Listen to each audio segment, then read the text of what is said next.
Un saludo al taller de religiosidad popular del 40º versión del Festival del Caribe, y un saludo especial a mi padrino Abelardo Lardue, que es el que dirige el taller y que ha sido gentil y nos ha invitado a participar en él. Mi nombre es Agustín Laomonte, puertorriqueño, y le voy a hacer una presentación que se llama Contrapunteo Caribeño, doble crítica en clave cubana, creolizando la razón de Calíbar con la razón de Chuqueleguá. Enunciar desde el Caribe es posicionarse en el universo histórico y epistémico del archipiélago, localizando en una encrucijada mundial, un mundo compuesto por una multiplicidad de mundos, que es en gran medida una suerte de microcosmos de la pluralidad planetaria. Esa mirada caribeña, con su perspectiva local o translocal, a decolorear esta presentación que se podría describir como un mini concierto barroco, parafraseando a Alejo Carpentier, o un bombazo, un toque de bomba de música y danza afropuertorriqueña en 3 momentos. Abrimos con una reflexión histórico-filosófica sobre los significados del Caribe y las categorías críticas que lo representan, seguido por un argumento sobre el conocimiento crítico caribeño como ejercicio de doble crítica que articula la razón de Calíbar y la razón de Chuqueleguá. Hacemos una lectura del trabajo de Joel James sobre el Palo Monte y finalizamos con una breve conclusión de Chuqueleguá y Papa Legba como deidades de las tradiciones afrocaribeñas, la regla de Ocha y el vodú, que constituyen personajes conceptuales o arquetipos clave para la conceptualización del Caribe como encrucijada mundial, donde se debaten y dilucidan tanto los diseños globales del capital y los imperios, como la agenda y horizontes de liberación de los sectores subalternos. En el primer congreso de la Asociación de Filosofía del Caribe, convocado con el lema Cambiar la geografía de la razón, Enrique Dussel tituló su conferencia inaugural La modernidad se inventó en el Caribe. Su argumento, esgrimido muchas veces en la larga trayectoria del pensamiento caribeño, es que si entendemos el mundo moderno no desde una perspectiva eurocéntrica, sino desde una óptica global, en la coproducción translocal de la modernidad, el Caribe siempre ha sido un referente clave de otredad constitutiva. En el sistema atlántico, eje central de la modernidad capitalista, el Caribe surgió como categoría geohistórica clave en la división planetaria en continentes y regiones que el pensamiento crítico ha caracterizado como la invención de África, la invención de América y la invención de Europa. En su análisis de la globalización desde el largo siglo XVI, Michel Roux-Trujillo cataloga el Caribe como una modernidad alternativa, sin la cual la modernidad occidental no sería posible en términos ontológicos y epistémicos. En esa clave, argumentamos que el mundo Caribe se constituyó como primera región moderna colonial del sistema atlántico, el espacio de gestación del sistema mundo capitalista, porque fueron los primeros lugares de colonización de los imperios europeos que establecieron regímenes coercitivos de explotación del trabajo, constituyeron ideologías y estratificaciones raciales desde la modernidad temprana, como los discursos tropicalistas y las categorías del nativo, el salvaje, el indio y el negro. Analizamos el Caribe, una región mundo, desde una perspectiva histórico mundial en la larga duración de la modernidad capitalista. Trujillo plantea que las unidades y fronteras de la región son ejemplos de las resemblanzas familiares de Wittgenstein, en la medida que cada espacio caribe es particular sin dejar de ser parte de patrones regionales y articularse con procesos globales dentro de un continuum histórico multidimensional. Estas resemblanzas familiares se expresan en formas culturales, estéticas, lingüísticas, económicas, etc., donde se hilan historias y construyen proyectos antirracistas, descoloniales, de liberación, de manera diversa en cada espacio particular. En esa clave, Antonio Benítez Rojo acuñó el concepto metáfora la isla que se repite, para analizar las resemblanzas familiares que apuntan tanto a la diversidad como a la relacionalidad del universo caribeño. Desde otro ángulo de visión, Mayra Santos Febre teoriza el Caribe como un espacio fractal, donde cada local tiene una dimensión ontológica propia sin dejar de estar conectado en un paisaje mayor que denominamos hiperarchipiélago regional y mundial. Tocando ese tambor, conceptualizamos el Caribe como archipiélago o constelación. En esta cadencia, entendemos el Caribe como un archipiélago regional, constituido por una dialéctica entre la dominación occidental y luchas subalternas. Los procesos de regionalización caribeña no solo expresan modos de poder imperial y desarrollo capitalista, sino también resistencias cotidianas, acciones colectivas, prácticas estéticas y espirituales y proyectos transformativos. El Caribe se reinventa constantemente y se reconfigura a través de contiendas políticas, económicas, epistémicas y estéticas. El Gran Caribe, esa geografía translocal que articula las Antillas con la cuenca continental de Centro y Suramérica y con multiplicidad de espacios donde la isla se repite, incluso en ciudades como Nueva York, París, Londres, Miami y Toronto, conforman un archipiélago planetario. Stuart Hall argumenta que el Caribe es la primera diáspora, un espacio diaspórico por excelencia, configurado por procesos históricos de dispersiones violentas como la conquista, la esclavitud, revoluciones y migraciones masivas. La condición diaspórica implica desafiar concepciones monolíticas de nación y analizar las identidades caribeñas como fluidas, diversas y relacionadas, forjadas y transformadas a través de procesos de creolización y transculturación. El Caribe ha desempeñado un rol protagónico en la producción y reconfiguración de la diáspora africana global, proveyendo el liderato mundial en proyectos y políticas afrodiaspóricos desde el panafricanismo del siglo XIX hasta las campañas de hoy en pro de reparaciones históricas debido a las injurias económicas, ecológicas, epistémicas, políticas, simbólicas, psicológicas, causadas por la institución de la esclavitud y sus secuelas de racismo estructural y subordinación regional en el sistema mundo moderno colonial capitalista. Pero, como el mismo Hall afirma, el Caribe no es solo africano, sino más bien una encrucijada de diásporas africanas, árabes, del este y sur de Asia, enlazadas con amerindios europeos. En dicho pentagrama, el cruce continuo de fronteras múltiples es característico de las prácticas culturales, políticas, estéticas, espirituales y epistémicas cotidianas del Caribe.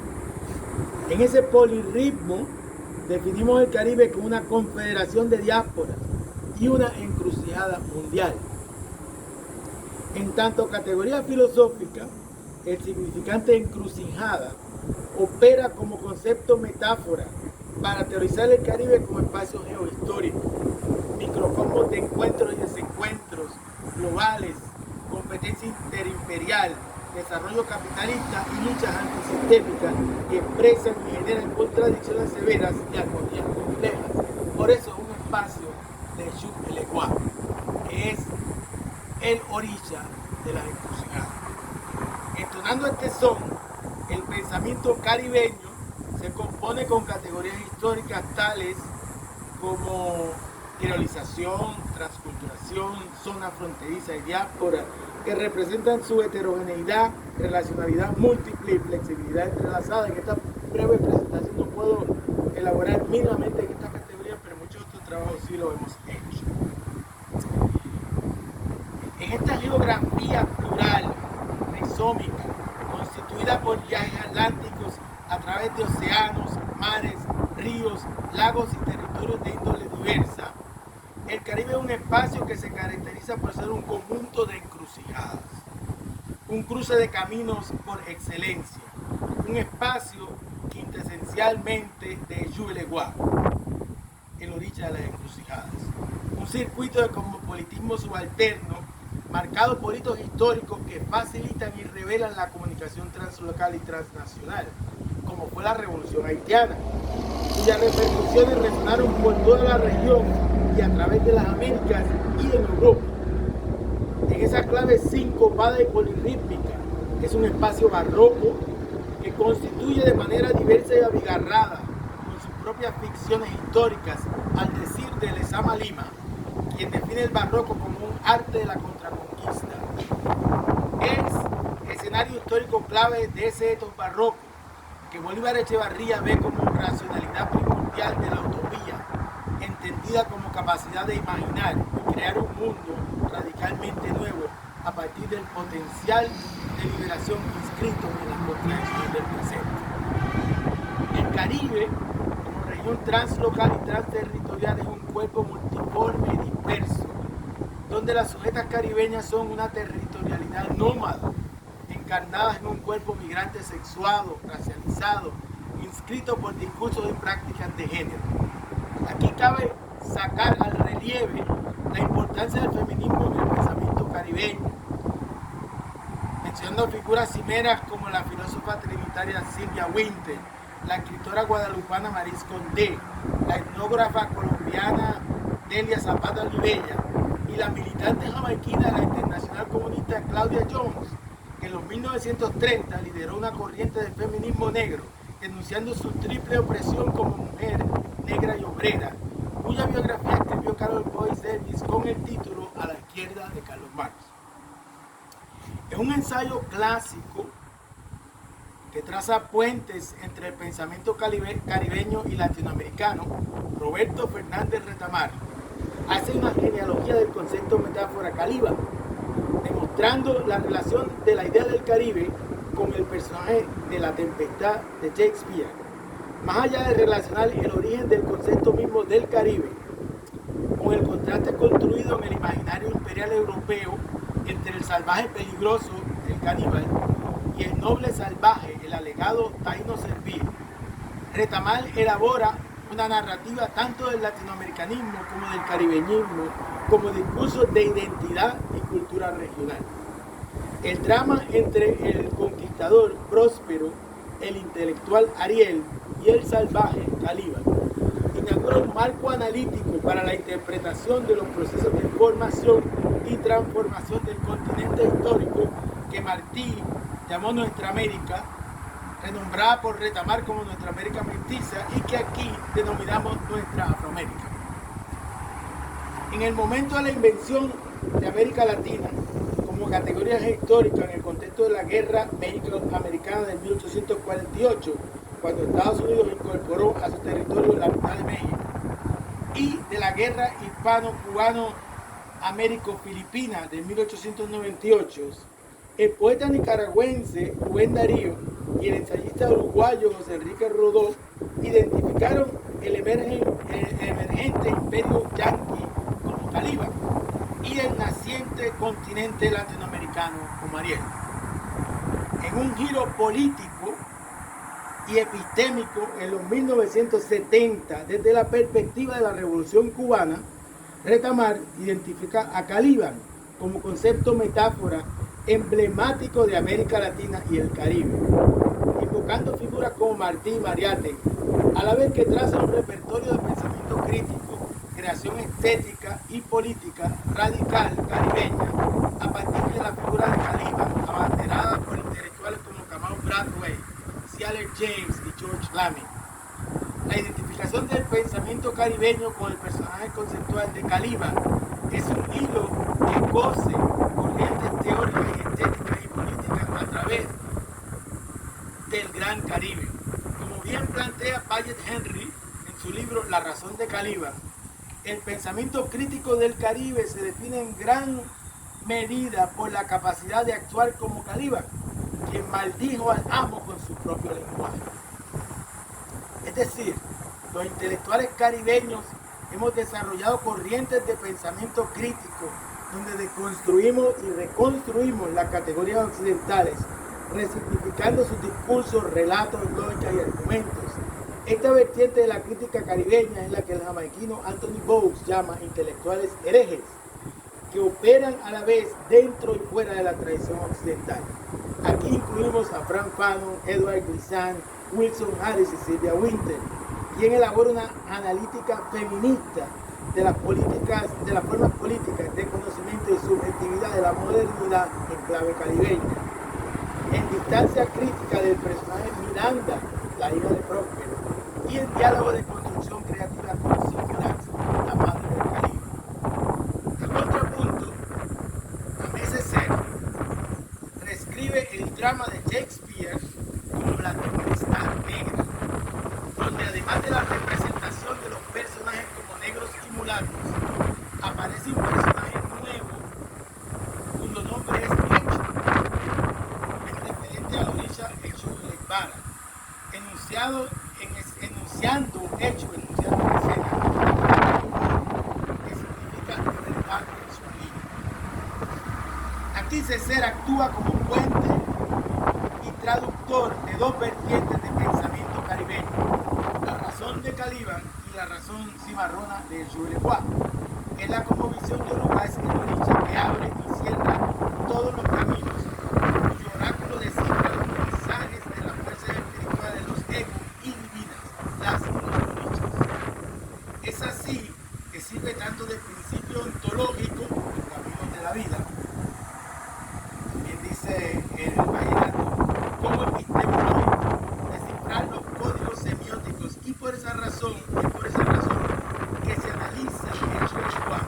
como fundamento vernáculo para el pensamiento afrodiaspórico, comparándolo con la figura de Hermes en el panteón griego, y eso lo ha hecho mucha gente. En su lectura contrapuntal de intelectuales radicales negros, Bowles contrata las y los herejes, los arquitectos de la razón de Caliban, con las y los profetas, intelectuales vernáculos cuyo pensamiento se enuncia con lenguajes imaginarios, métodos y discursos distintos a los idiomas interiores y las categorías occidentales. Entre estos portadores y creadores de la razón de Jules están las y los intelectuales vernáculos de la cultura popular tradicional, para usar el concepto de Joel James,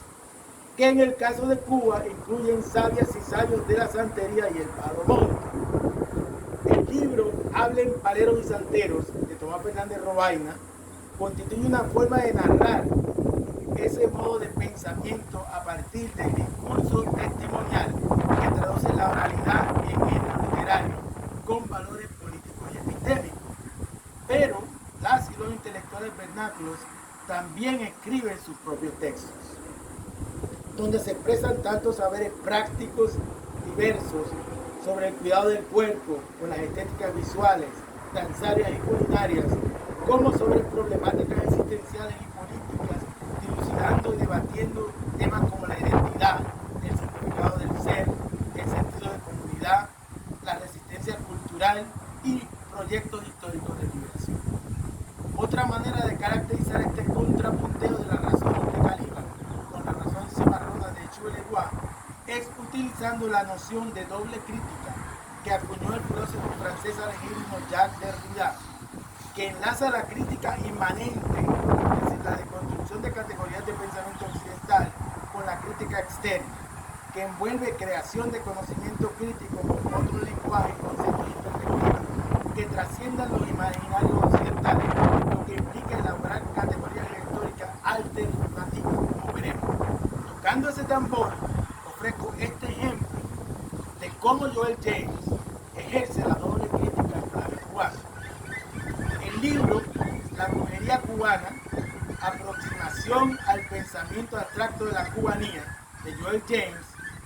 es una muestra del pensamiento fronterizo o de creolización entre la razón de Caliban y la razón cimarrona de Jules. El argumento esquemático que puede posar en esta presentación será un ejercicio en el tipo de filosofía dialógica contrapuntal que está surgiendo en la Cuba de hoy, donde intelectuales vernáculos de revolucionar la materia africana colaboran con intelectuales académicos, tanto para realizar análisis históricos desde ángulos sociales, culturales, políticos y económicos, como para articular las dimensiones ontológicas, estéticas, epistémicas y ético-políticas de las cosmovisiones y prácticas de tradición afrocubana. James describe su libro como un tratado filosófico en el que que hay un desarrollo sistemático de su argumento que procede desde establecer los principios de la filosofía congo-cubana hasta realizar una fenomenología minuciosa de cómo estos están encarnados y efectuados en las prácticas del Palo Monte. El nombre de la introducción, filosofía vernácula cubana, significa un concepto de la filosofía como situada en un determinado espacio social y tiempo histórico. En este sentido, el tratado de James es similar al de Bayard Henry de la filosofía afrocaribeña, plasmada en procesos históricos mundiales como el capitalismo global, la esclavitud, el colonialismo y regímenes racistas modernos coloniales, así como también de la filosofía tradicional africana, concebida como intersexualidad articulada con los discursos religiosos, míticos y genealógicos.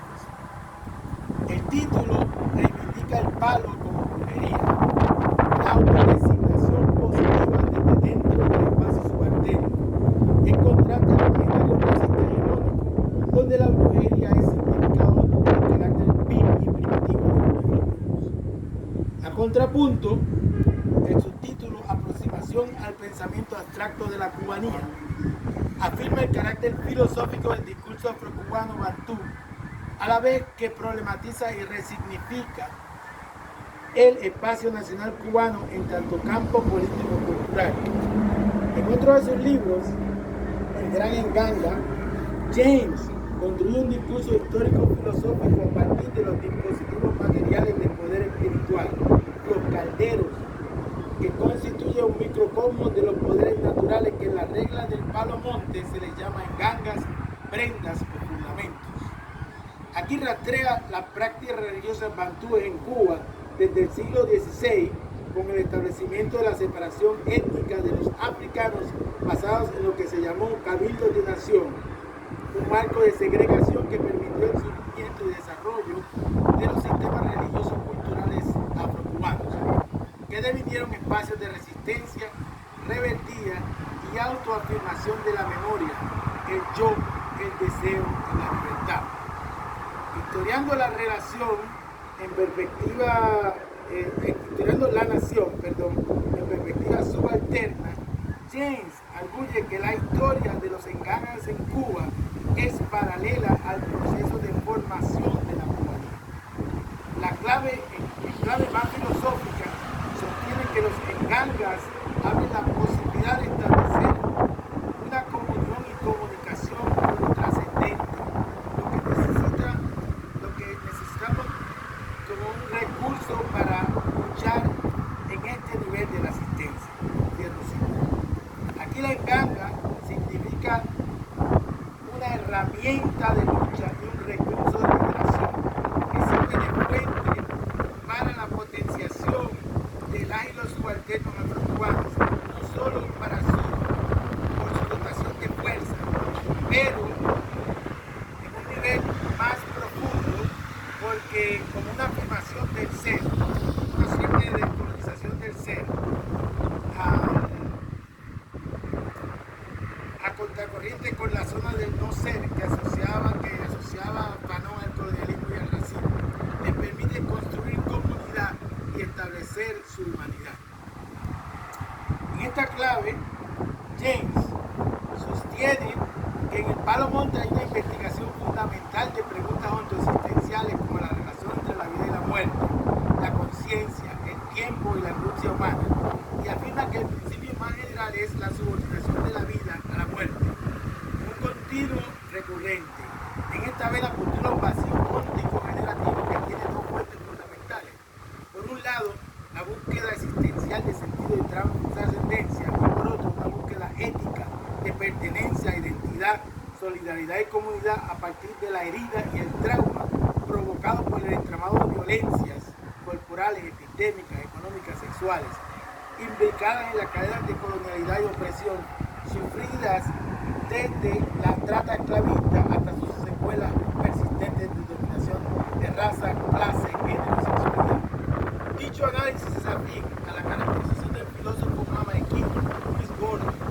de las filosofías de la africanía como quehacer que prioriza cuestiones de libertad, angustia, miedo, responsabilidad, agencia, encarnada socialidad y liberación, en una suerte de existencialismo caribeño en clave de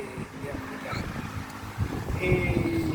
¿Cuánto tiempo llevo? 25. No, llevo mucho tiempo. Voy a saltar gran parte de la presentación y voy a cerrar. En varias cosmogonías africanas, las encrucijadas son lugares de cruces múltiples, espacios privilegiados para entender las posibilidades del ser, ontología, como también la variedad de estrategias interpretativas, epistemologías. En la tradición yoruba, Eshu Elegua, oricha o deidad de la encrucijada, abre y cierra caminos, a la vez que preside sobre la interpretación. En esa cadencia rítmica, en tanto encrucijada mundial, la zona fronteriza caribeña constituye el reino de Eshu Elegua. En clave, el escritor guyanense Wilson Harris, en su artículo Creolidad, las encrucijadas de la civilización, identifica a Papa Legba, equivalente a Eshu Elegua en el vodú haitiano, como deidad de la creolización, que significa las culturas de resistencia y las praxis decoloniales encarnadas en las espiritualidades afroamericanas, la cual identifica con el cimarronaje como espacio y praxis de liberación. En esa cadencia rítmica, el barbadense Kamau Brathwaite, 3 veces ganador de Premio Casa de América, escribió un poemario titulado El Eguas, donde entrelaza a Eshu y Legba, deidades de los caminos y los cambios, con las conexiones con la ancestralidad, con los muertos. Por eso, con las elegías a figuras revolucionarias caribeñas asesinadas, como el renombrado poema a Walter Rodney en ese libro. Tocando ese tambor, el Eguá se significa como alegoría de la ancestralidad plural, en clave con el principio de representación múltiple de Joel James, que caracteriza al Caribe como encrucijada mundial, como espacio vicario de caminos múltiples y cambios radicales, como lugar de parir, de dar a luz gestas históricos mundiales para la liberación, como la revolución haitiana del siglo XIX y la revolución cubana del siglo XX. En esa clave, la racionalidad cimarrona de Eshu Elegua sigue y seguirá orientando el pensamiento crítico y las políticas emancipatorias del Gran Caribe.